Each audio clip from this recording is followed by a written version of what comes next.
All right, so who here's done out-of-body exploration, had any out-of-body experiences? Anybody? Okay. Lucid dreams? A couple more of you. And how many of you do it on a regular basis, as in a regular practice, a daily practice? All right, so I take it you're all looking for a bit of a sort of a kick up the backside, a bit of a boost to get you moving. Now, this might bring about much more than what you've come for.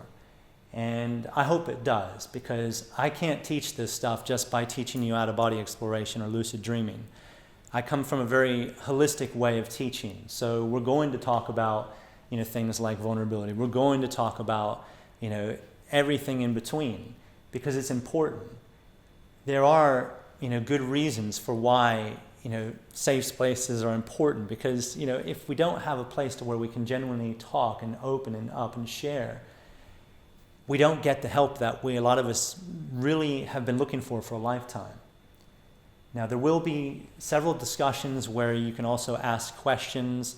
I'd like to, in the beginning, tonight in particular, when we have a deeper discussion later on, keep it centered around consciousness.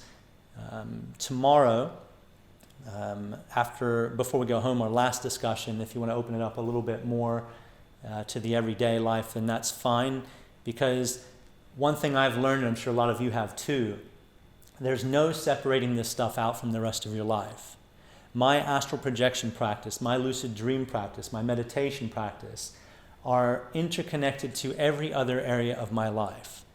So if there's one area of my life where there is no balance, it will affect those other areas. If there are other areas where there's no balance, it will affect my astral projection practice. Everything's interconnected, so it makes sense that everything is going to have an effect on those other areas. Does that make sense? This is another reason why I have to teach this in a more holistic way. So where do we start? All right, let's get right into it. So if I can have everybody sit forward, your feet on the floor if they can reach.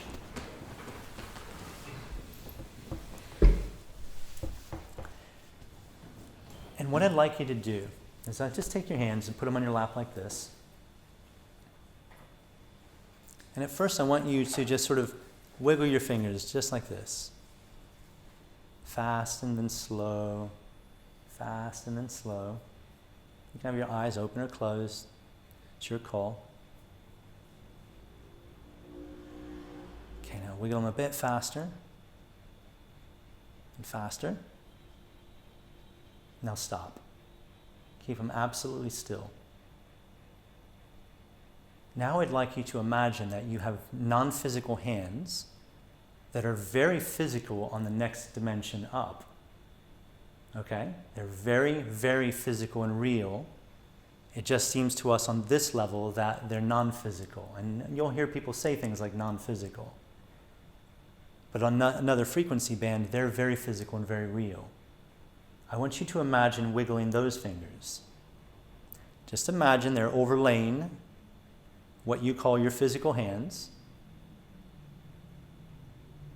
So more subtle energy. I just want you to imagine just very gently wiggling fingers on your energy body hands.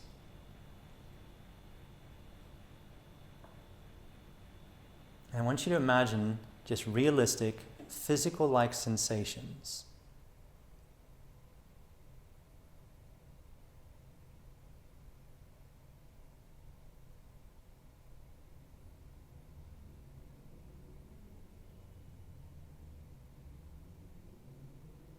Okay, now discontinue. And now I want you to just raise your arms up like this, and then lower them back down again. Raise them up, and back down. Up, and down. Now, again, with your energy body arms and hands, I want you to imagine raising them up and down in the same way while keeping your physical hands and arms absolutely still.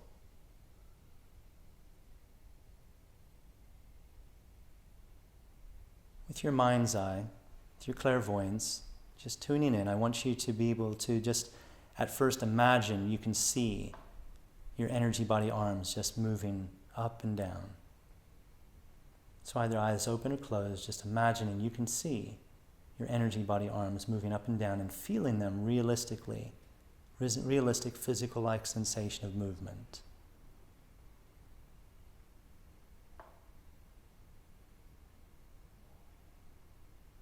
So floating up and then floating back down again.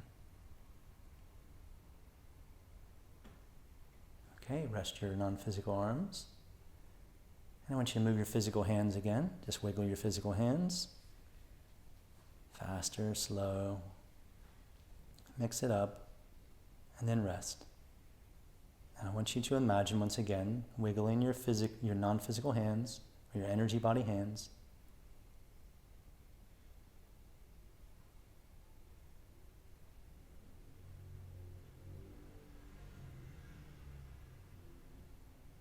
Focusing your mind like a laser on that one task.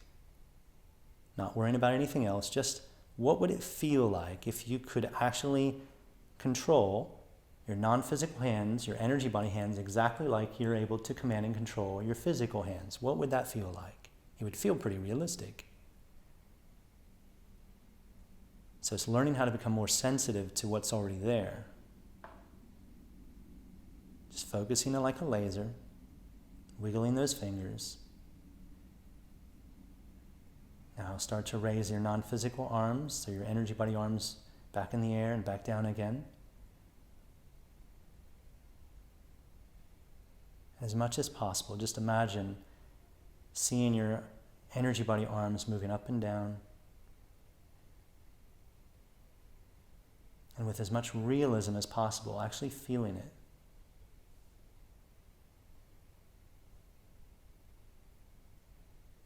And just focusing on that. Okay, discontinue. Relax, sit back. Let me explain a few things. Something that you're probably going to come to learn, the more that you practice this stuff, is that, especially at nighttime, your astral body, so we'll call it, look at this like the Russian dolls, where they're nested, one inside the other. I want you to imagine, so you've got the physical body, imagine your etheric body, and imagine an astral body, and just in that same sort of format, that metaphor of the Russian dolls. And I want you to think of the possibility that those two energy forms can act independently of the physical body while you sleep. Okay? Has anybody ever said to you, you appeared in a dream, we were doing this, and you woke up, and, well, they sent you the text, and maybe you had something very similar that morning yourself, a dream that almost matched their description, in fact. Anybody ever have something like that? So your friend lives maybe halfway across the world, yet you've just shared what seems like a dream. It was probably more than a dream. It was probably an unconscious out-of-body experience. Happens to us all the time, pretty much every single night. Your physical body, when we fall asleep, the brain waves become very slow. We go from our waking state, sort of beta waves, alpha, down into the alpha-theta border where we encounter the hypnagogic state. You got your eyes closed, you're still sort of awake enough, maybe faces, images appear, swirling lights, and then you fall unconscious into sleep. Your brain waves are now going to shift even deeper. You're going to go down into theta, really deep theta, into delta. So delta waves, very, very slow brain waves. Delta waves are associated with rejuvenation while we sleep. When awake, they can be associated with different states, including depression. But when we sleep, these delta waves are associated with rejuvenation, certain frequencies in particular, around the 1 and 2 hertz frequency band. And it can release human growth hormone while we sleep. So while the physical body is rejuvenating, your energy field is doing exactly the same thing. When you look at something like the astral body, so you've all probably in your life come to the conclusion that you have an essence within you that will survive death. Well, you probably also believe that it will precede birth. So where were you before you came here? The astral body, and this is just a label, so if you have other labels, it's okay. I'm just using a theosophical label because it's a label that's well known. My wife Sky and I were walking down Oxford Street, I think it was about a week ago, when we walked past Selfridges, and one of their window displays actually had in big red words, astral projection. And the window display was just really surreal. This is mainstream. So these words, these ideas are becoming far more mainstream because of films like The Matrix, films like Doctor Strange. Doctor Who, absolutely. So it's constant now. Hollywood is ramping up the intensity of us becoming more familiar with multidimensional themes. So I want you to consider that your astral body in particular, when you fall asleep at night, goes on to a type of autopilot. Now, if you lived somewhere before you incarnated into this life, into this body, it's probably safe to assume that your astral body holds the memories of the places that you used to live during the life between life. So the astral planes, the afterlife, the different, sort of religious connotations, heavens. So your astral body, that's exactly what it seems to do. When you go into the delta waves, sleep in particular, the astral body will move to another field of reality. And in a lot of cases, we're completely oblivious to this. Now, the etheric body can do the same thing, but the etheric produces what we call the etheric duplicate. The etheric body is interwoven with the physical body energetically. So we have ideas such as the heart center, so the heart chakra, and it's associated with particular anatomy within the physical body.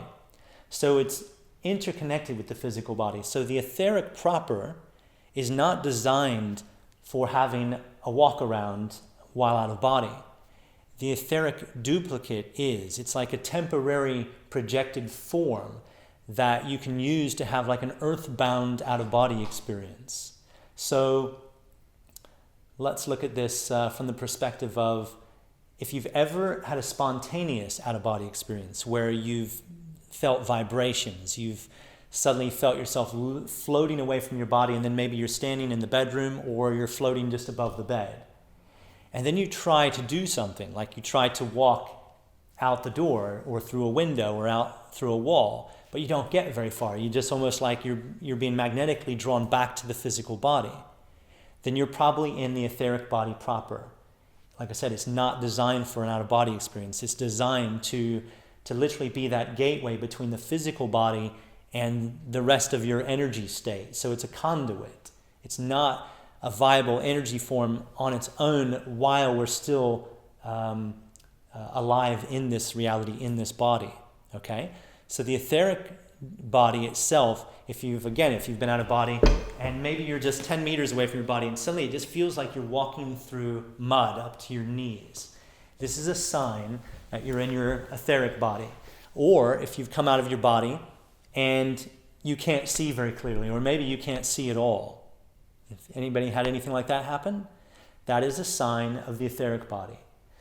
The etheric duplicate is what gets produced to where we can then have these other, sort of earthbound OBEs. And a great example, anybody heard of Robert Monroe? Most of you, okay. If you haven't heard of Robert Monroe, I would write that down. So Robert Monroe is considered like the modern pioneer for out-of-body exploration throughout the 20th century. Back in the late 1950s, he started having spontaneous experiences. And at first he thought he was dying. He thought he had a brain tumor. He thought he was going a little bit mad because, there was no sort of going online and finding out what, other people might be experiencing. It was then back in 1959, I think, when he had his first several experiences. Now, Robert Monroe went on to develop what's called the Monroe Institute, and his team of engineers like Tom Campbell and Dennis Meinrich created what a lot of us use today under different labels called Hemi-Sync. So binaural sound.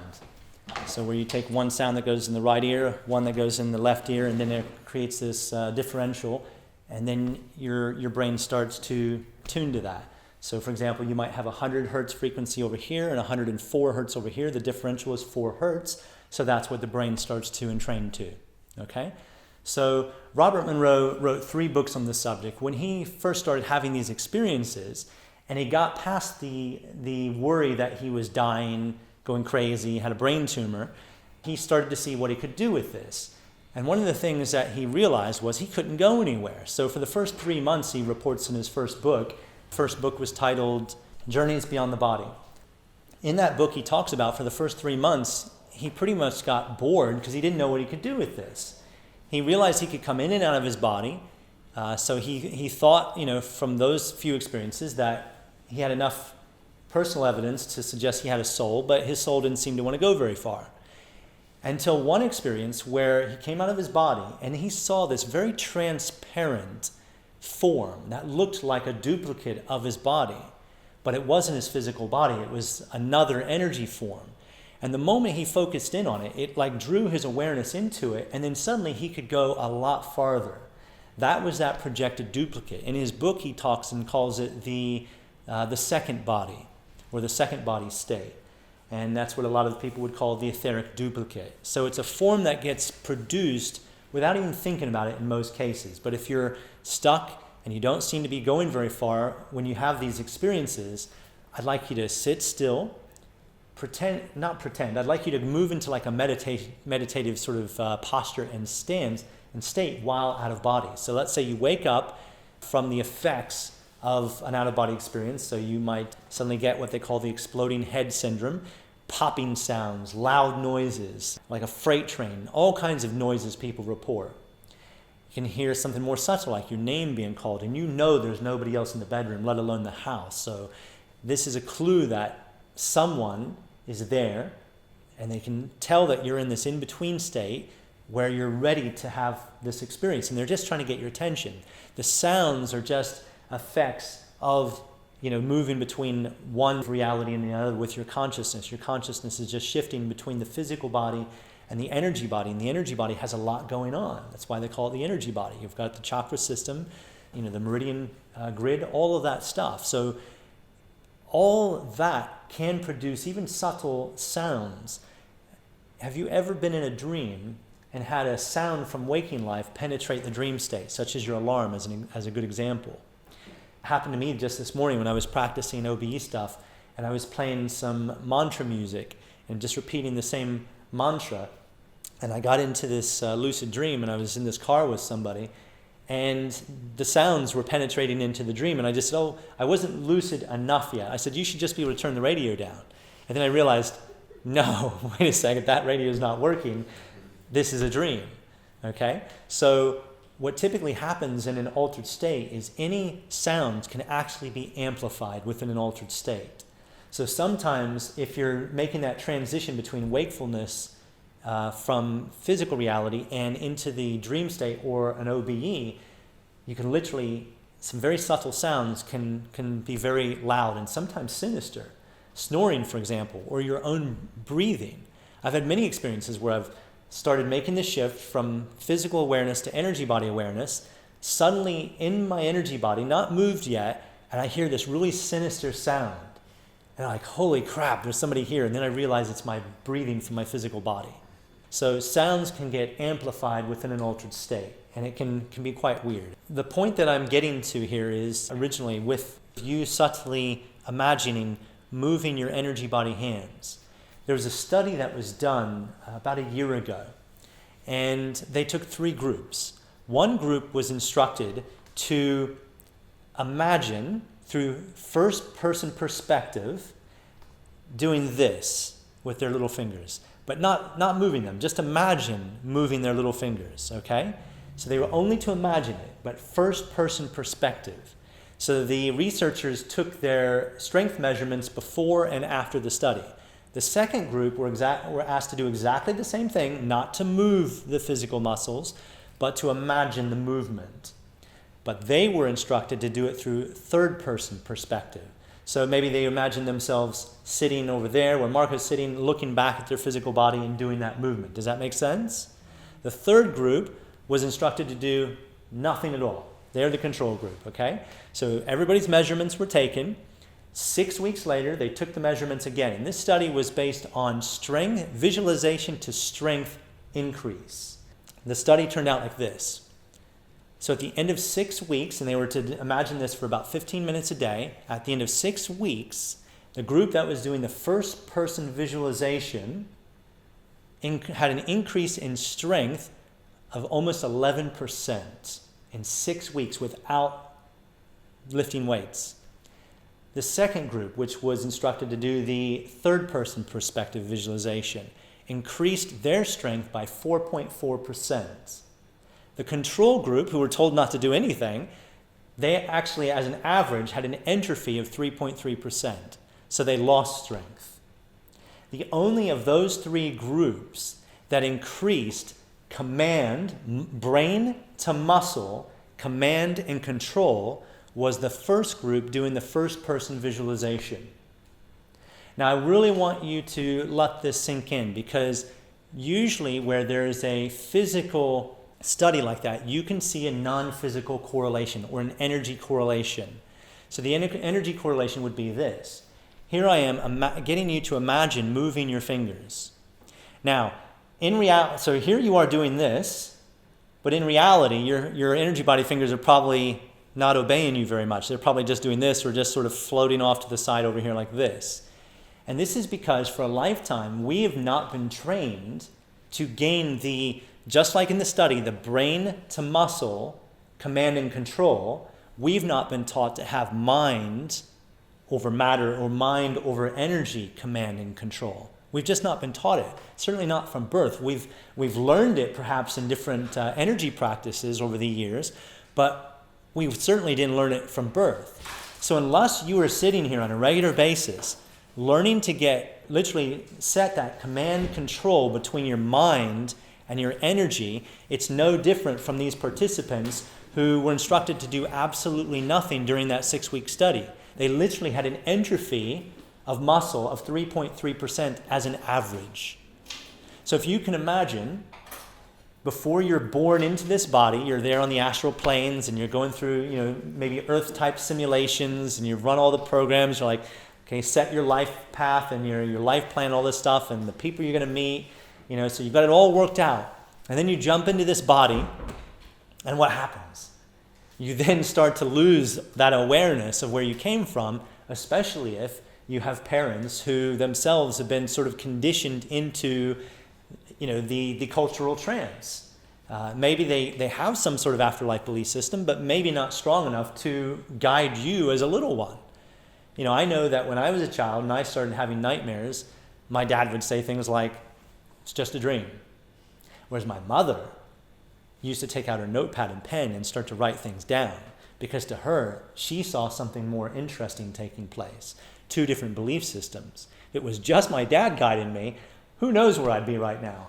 But thankfully, my mother decided to take it upon herself to write things down, to ask me questions at the breakfast table, and it helped out a lot. It gave me that guidance and that inspiration that I wasn't just experiencing dreams. Especially when, age 5, I had a near-death experience before any of this stuff started. Fell in a fish pond, sank to the bottom, wasn't a very good swimmer at age 5, had this blinding white light, and then I was standing somewhere else, very dry, very real, but my 5-year-old mind was amped up into like an adult consciousness. And I wasn't concerned about the fact that moments ago, before this great flash of light, I was drowning in a fish pond. It just wasn't a concern of mine. And then when I was brought back to this level of reality through somebody reviving me, before I came back, I had this glimpse. I met a guy who had this massively curly hair, and he told me that, I shouldn't be here. I thought at first I was climbing this tree, and I thought, he meant I shouldn't be in this tree. And he was like, "No, you shouldn't be here yet. I'm going to get you some help." And then in a flash, there was another bright white light, and I'm being pulled out of the water, and somebody's reviving me. So we all have a different path that we've started with. We've maybe, some of us have developed in a completely different way. For me, it was being thrown literally in the deep end through drowning. And within months, I started having lucid dreams and out-of-body experiences. And I think what got my mother curious, and eventually my father, but my mother first, was I was reporting things under the labels that I could come up with, because I had a 5-year-old's mind, 6-year-old at one point. So whereas now I would say astral projection or out-of-body experience and lucid dream, then I had 2 main labels, wakey house and sleepy house. Wakey house was when I was awake in my body. Sleepy house was when I was awake in another experience, like a dream. And I could tell the difference. I got to a point of telling the difference between a dream and an out-of-body experience, but I knew they were different because in one of them, I would always wake up within the dream and things would be different. Like I'd never be into my house and it would look exactly like my house and things like that. And I'd never see my physical body. In this other type of experience, which I now label as an adult and out-of-body experience, I would be woken up from sleep. I would be in paralysis. I would suddenly feel like I was on a roller coaster and I'd have this sensation of movement, and then I'd be standing in the middle of my bedroom and the bedroom would look like a copy of my bedroom. And I would see my physical body lying in bed, so I knew something was different. And when I reported it to my mother, these differences, she used to get really curious and write this stuff down. So it's very important that we really learn that with this kind of practice, it's getting more and more responsible for the journey itself, getting more and more responsible for our experiences of life. If I want to have more of these experiences beyond spontaneity, then I have to learn. I have to learn as much as I possibly can, trial and error. I love being a pure pioneer with this stuff and just pushing boundaries to sort of help me create these states that I can then do something with. Is this making sense?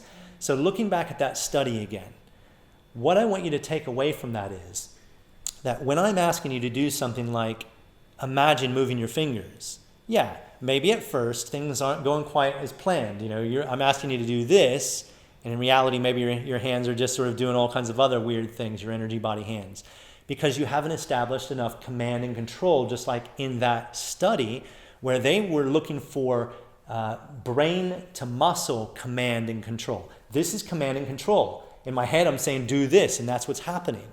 We want to get to the point within out-of-body exploration and our practice to where we can have the same level of command and control over the energy form as what we do our physical body.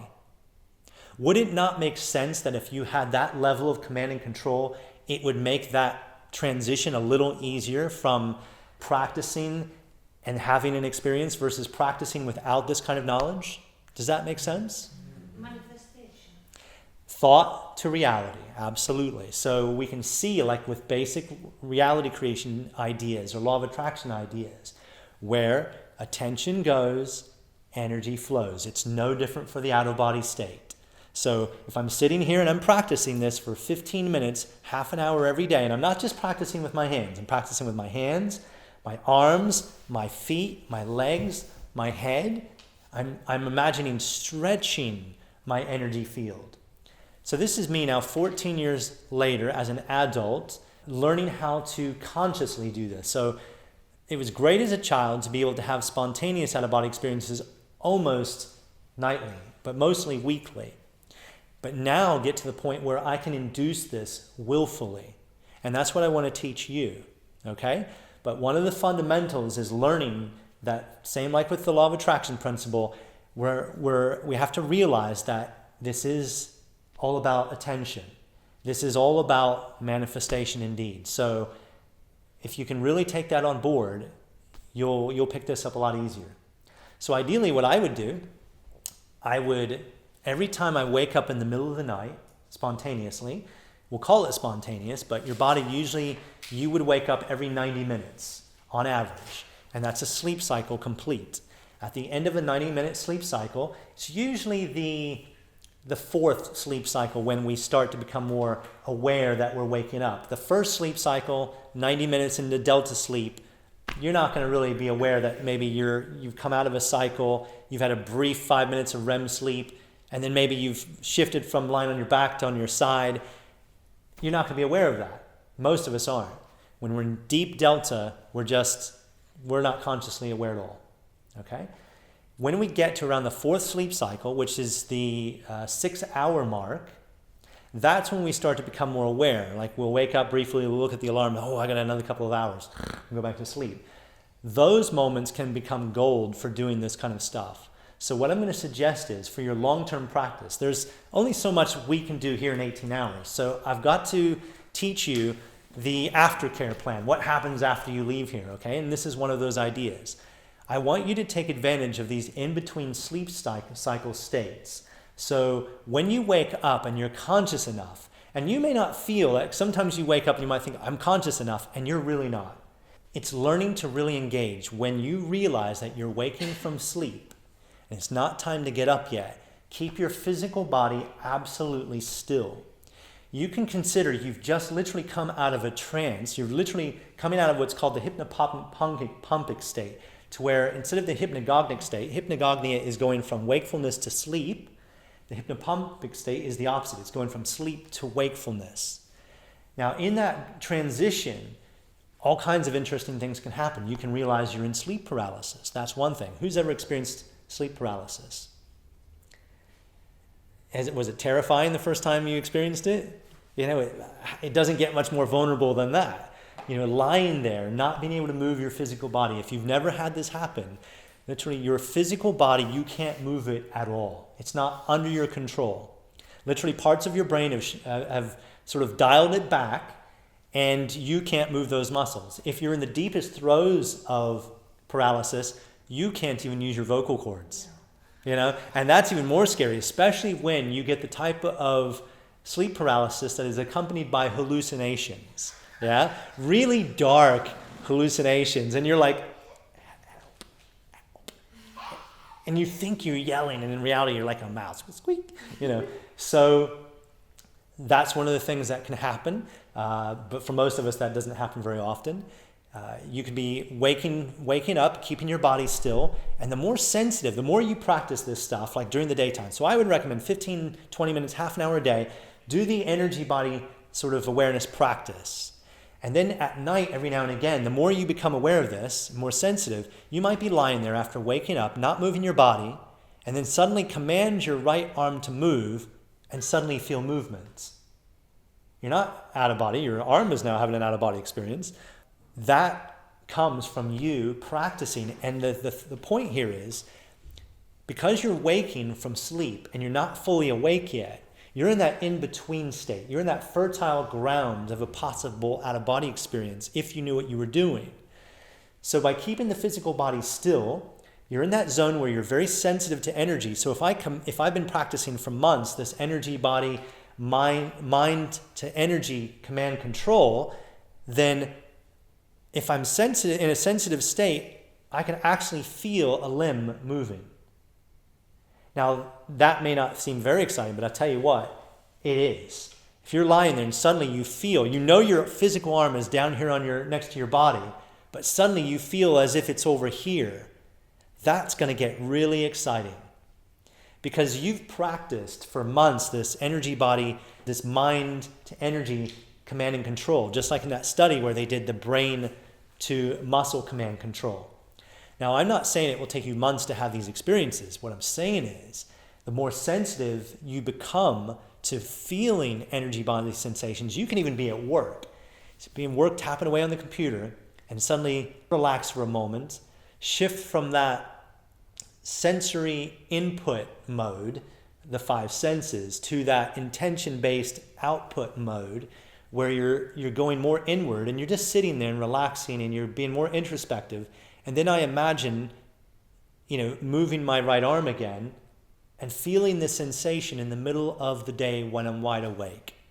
How cool would that be? All right?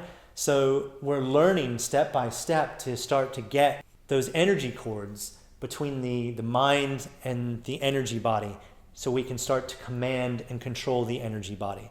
This will be very helpful when you're having an out-of-body experience as well, because you'll be more tuned in with your energy already, okay? So I would suggest practice this every single day, minimum 15 minutes.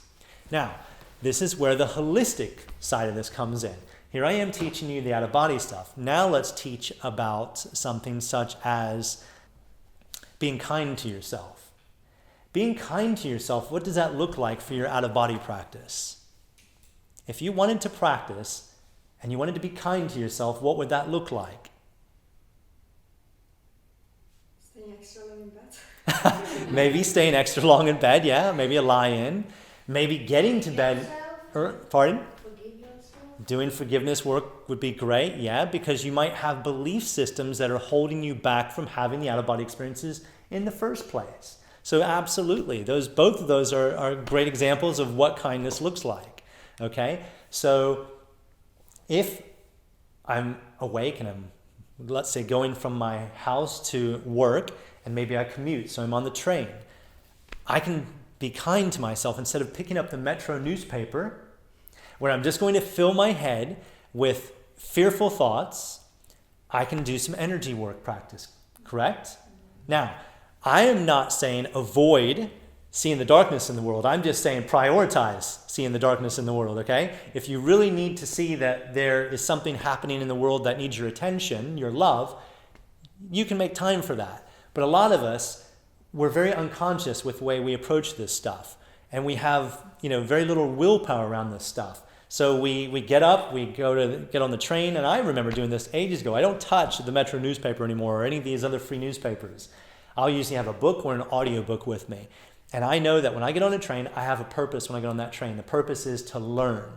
If I'm picking up something like a newspaper, in a lot of cases, I'm just engaging with old neural pathways associated with fear. And I know that there's a control system that wants me to feel that fear, okay? So I'm being loving to myself, and I'm taking charge of my life, and I'm deciding that there's no genuine spiritual teaching that says ignore the darkness, but I can do that on my terms. I can decide maybe I'm going to go and get a higher quality look into the darkness, and maybe not first thing in the morning when I'm still waking up, or maybe not first thing in the morning when I'm just calibrating my nervous system, okay? So maybe you say to yourself, after I get off work and I've done my meditation, maybe I'll sit down and I'll go onto a particular website that I trust, not to give me fake news, because the control system will give you plenty of that. So you want to know what's going on in the world, but you want to know also the solutions that can go along with it. That is being loving. How many times have you had people come to you with, truth-seeking ideas, conspiracy stuff, and they just sort of land this heavy, big conspiracy theory on your lap, and they're like, okay, gotta go, and then they're off. And they've given you no solution whatsoever. You're just there feeling alone and helpless and out of control over this situation. I like to visit websites where they talk about this stuff, but they actually also talk about solution-oriented stuff. I think that's important. If we don't feel connected to other people, we will feel isolated and alone and therefore out of control around this stuff. When we feel there are other people that can see the red flags, they can see, because that's the conspiracy thing with all of us. We've all gone through this truth-seeking stuff, and this is what I find interesting about the truth-seeking movement in particular. For some of us, like me, 20 years of developing this intimate research around all of this stuff, okay? And then I sit down with somebody who's given me their ear, and I unload all of that stuff onto them and expect them within 1 hour to see what I see, even though over the period of 20 years, it's not been like, it wasn't one intuition, it wasn't one red flag, it was a series of red flags, it was a series of intuitions. And starting to see, those cracks in that facade of the control system. It wasn't 1 hour. Fair enough, if somebody can sit down with you and in 1 hour get you to really see something they see that it's taken them 20 years to develop an intimacy around that information, it's near impossible. So it's almost like an incongruency to expect to sit down with people who are, literally in the grip of the cultural trance and expect them to see something different. Okay? So I'm very mindful with that. I will just sort of maybe give somebody a couple breadcrumbs and then walk away from them and let them sort of just get excited by something or angry at something, because that's part of it too. When we lose anything in our life, whether it's through death, losing a loved one, maybe our cat runs away, maybe a relationship breaks up, whatever it is, we lose a job, we are losing something.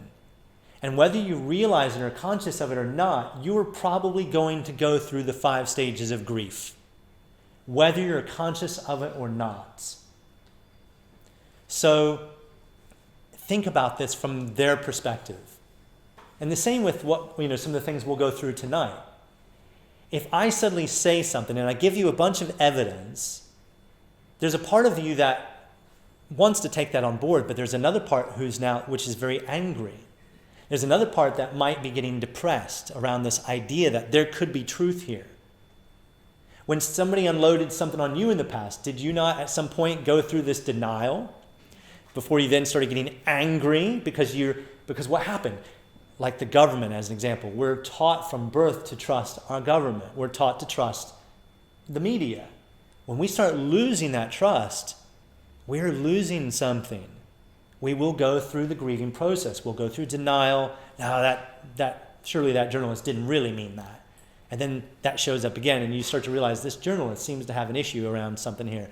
And then you get past the denial and you see something more, and you get angry about it. You then might go into the bartering stage. That's that bit where you're like, why do I have all this knowledge now and all this, it's like a burden. I don't want this anymore. Can't I, just go back to how I was? You'll go through all those stages before you come to that acceptance. Everybody else has to go through the same thing. So doesn't it make sense that we need to be kind to other people too when we're talking about our astral projection stuff? So be kind to yourself and others and realize who shouldn't be aware of the practice that you've started, because people can get in the way. You can get in your own way. And again, the holistic side of this is important. Years and years ago, when in my first marriage, I didn't have all this cool information, all right? So I didn't realize things like love languages as an example. There's this great book called The 5 Love Languages. If you haven't read it or heard about it, I would write that down and I would read it. And I would just completely absorb it like a sponge. The 5 Love Languages. Can't remember the name of the author, but it's a very distinct title. I promise you'll find the book. Just the 5 Love Languages. All of us feel love in different ways. And I didn't realize this in my first marriage. So one of the love languages is quality time. One of them is words of affirmation. One is gift giving, so receiving. One of them is acts of service. And another one is touch. And I remember that when my ex-wife and I, when we had a fight, and I'd try to make up to her, I would usually try to make up to her in a way I felt loved. And that was usually touch. So I'd go up and hold her hand, and then she'd pull her hand away. Because, there had been no amends as far as she was concerned. So don't touch me. So she was withholding, in a withholding state. But I did, now I look back and I think, but what about those times when I'd suddenly pop my head in the door and she's still angry and I'd say, can I make you a cup of tea? And suddenly there'd be this softness. She was an acts of service woman. She loved acts of service. And I didn't realize that was one of her love languages. If I would have known that, I could have literally penetrated more easily that dark force we all feel sometimes when we know we should be forgiving, but there's that other part of us that's like, no, they haven't suffered enough yet. It's almost like you've got this devil and an angel going on the shoulder here. I find that when we realize what our love language is, what other people's love languages are, it helps us get into the soft bits a little easier. That's the vulnerability, okay? What does this now look like in practice? I want to astral project. My wife is angry at me. And I think I can just practice anyhow. Do you think that's going to be effective? Do you think she's going to let me practice? She'll slam doors. She'll do other stuff, because I'm not giving her anything. And she's not going to give me what I need. And this is the shitty dynamics that we can experience in relationships if we're acting from the effect level and we're not operating from that causal level where we're realizing, holy shit, I'm still doing something here. I'm still not getting something. And so you realize that you are still causing this, and so you realize you then have to have a bigger solution, a higher quality thought or idea to help sort this out. Yeah? Does that make sense? So if I want to astral project, let's say like with my current wife, Sky, I say, darling, I'm going to sleep out on the sofa tonight. Let's say I haven't been meeting her needs for weeks. I've been busy preparing for workshops, and she's a quality time woman. That's her chief love language. So she needs my attention. It's one of those, it's just a love language, and that's her primary one. That looks like when she walks through that door, if you weren't here, and I'm over here on my computer, she doesn't want a cursory hello or acknowledgement like, oh, hello, darling, how was your day? Would a quality time love language person want that? No. They would want me to close my laptop, stand up, walk across the room, and hug. Big old hug. Sit down, can I make you a cup of tea, darling? Tell me about your day. That's quality time. Do you think I might get a little bit of what I want or need if we're literally creating a dynamic like that within a relationship? What I'm doing behind the scenes is her emotional bank account, I'm making deposits. She's in the black, yeah? But if for weeks on end I'm ignoring her needs and we go into the red with her emotional bank account, if I then say, darling, I'm going to go and sleep on the couch tonight, how do you think she might feel? Like I don't want to be with her. For weeks I've been ignoring her already, and now he wants to sleep on the sofa? What do you think might go through her head? So what I'm saying here, this is the total integration I'm talking about. I can't just teach you astral projection. I have to really help you understand that your whole life will be affected by your astral projection practice. Other areas of your life will affect your astral projection practice. Does that make sense? When you really intimately get this stuff, your whole life becomes more beautiful because you realize that everything is actually connected. How my partner feels really affects whether or not this happens in a high or a low quality way. When we understand the human needs, like taught by people like Tony Robbins and Chloe Madons, there's like 7 human needs that they identify. It's like we have the need for certainty. Certainty that you actually have my back as a friend. Let's say that I share something really sensitive. I need to be certain that that's going to go in the vault. You're not going to discuss it with any other human being. You've got my back. Yeah, you're not going to use what I tell you as a weapon against me. Does that make sense? I need to be certain of that. I need to be certain I can pay my bills. Okay, so we all have the need for certainty. We have the need for uncertainty. Uncertainty, you might be thinking, oh shit, no, we don't like uncertainty. I'm talking about the good variety, like new experiences. Yeah, variety, the spice of life is what they call it. Another human need would be significance. Do we not all want to feel wanted, needed, important? So we have that need too. We have the need for growth. What's it feel like when we're not growing? You know, there's a certain feeling you might get when you just feel like I've just been here hanging out for 5 years in this particular state, and I don't feel like I've grown much. We have the need to grow. We have the need to make a contribution. Once we've started to grow as human beings and we've grown sufficiently, we then naturally want to start making a contribution for the things that we've learned. The other two are connection and love. Okay? So when we really get that everybody has those needs, every relationship has those needs, when you're meeting those needs of your partners and other, whether it's intimate relationships or other relationships such as work, colleagues, etc., when you realize we all have the same fundamental needs, and when you're meeting other people's needs at very high levels, and you're meeting and you're really understand people's love languages, and all this stuff is you're really getting it and you're applying it. It's called applied spirituality. Non-applied spirituality is when, let's say, for example, you know you should say sorry about something you've done, but that dark force is gripping you at the moment, versus applied spirituality where you actually make amends. Okay? So you've now heard this stuff. It's in your consciousness. You're aware of love languages. You're aware of these 7 human needs. So next time you're in this, you're in the dynamic of a relationship, and suddenly something's not going very well, and one of these ideas comes up, and you do nothing with it, that's non-applied spirituality. Okay? We want to get to the point where more and more we're applying what we learn. It's like manifestation. Your manifestation powers are equal in strength to your manifestation knowledge applied. It is exactly the same with astral projection. Your astral projection powers, I'm wiggling my fingers, I'm practicing the energy body between my mind and my energy body, command and control. I'm practicing this. That's my applied spirituality for astral projection. The more I apply it, the more I'm actually going to start having experiences. I'm showing up, basically. I'm showing up more and more. Is this all the loose ends, everything getting tied up?